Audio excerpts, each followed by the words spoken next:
You're watching Swipe. Here's what we've got for you on this week's show. A FIFA superstar at the top of his game. A retro-looking phone that does more than you think.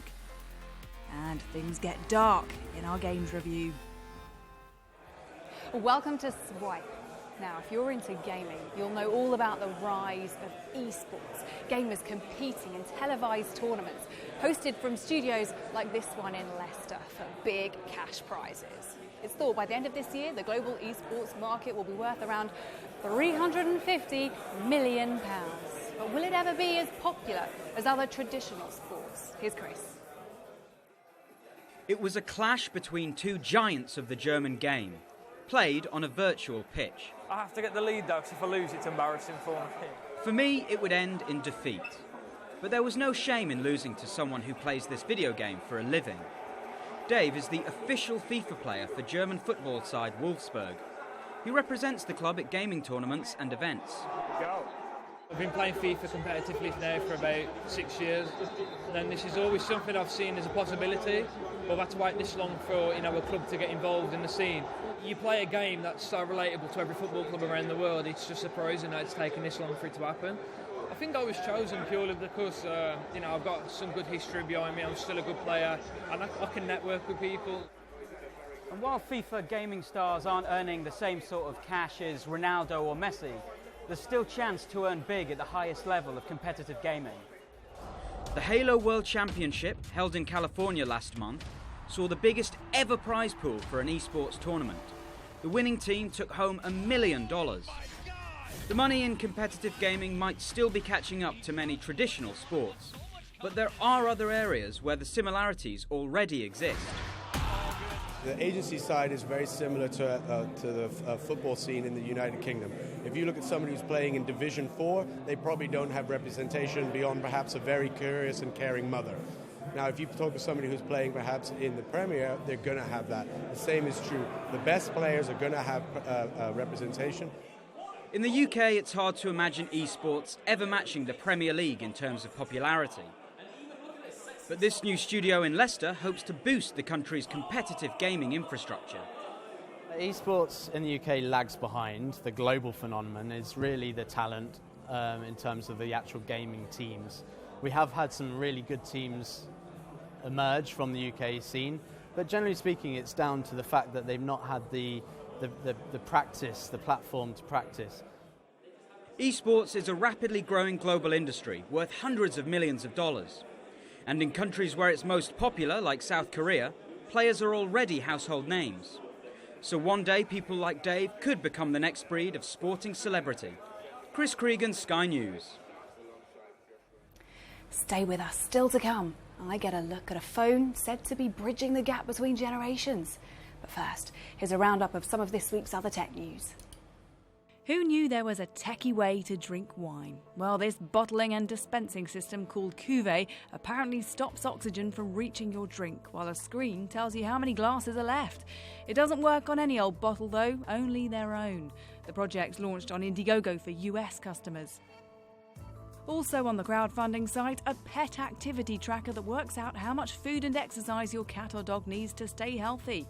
The French team behind CaniFit say it can also help you find your animal if it gets lost. We've seen toys that help you learn to code before, but this robot on wheels lets you shoot lasers, play music and change voices too. CodyBot's creators say learning has to be fun.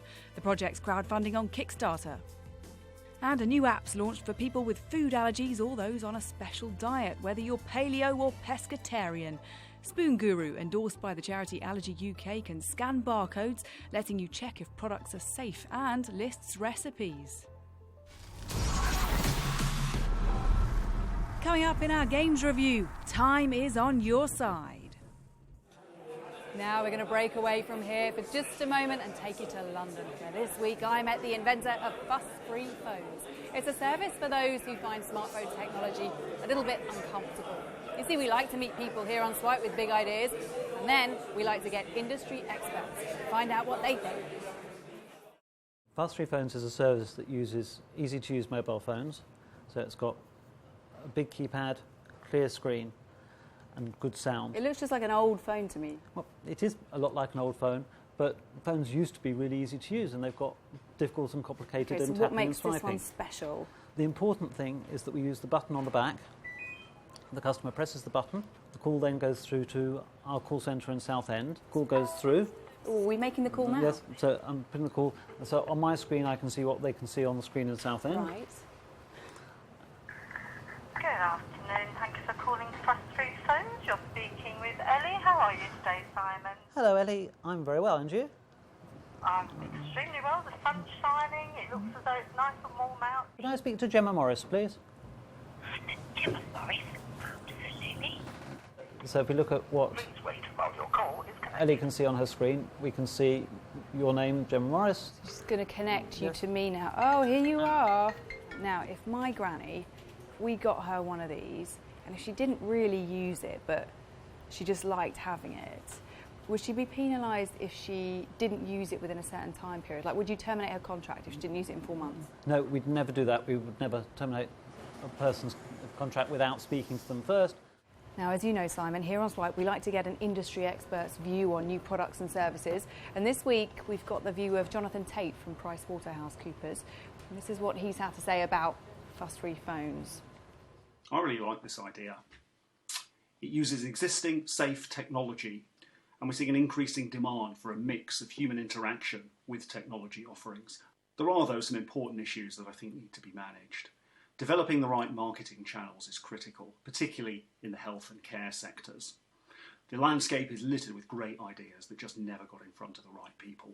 The technology may be safe today, but something new is inevitably going to come on down the track. So what do you make of that? How are you going to stay ahead of the competition? In terms of competition, we've got whole plans for innovations. One of the things we're looking at is putting a hearing aid in the network.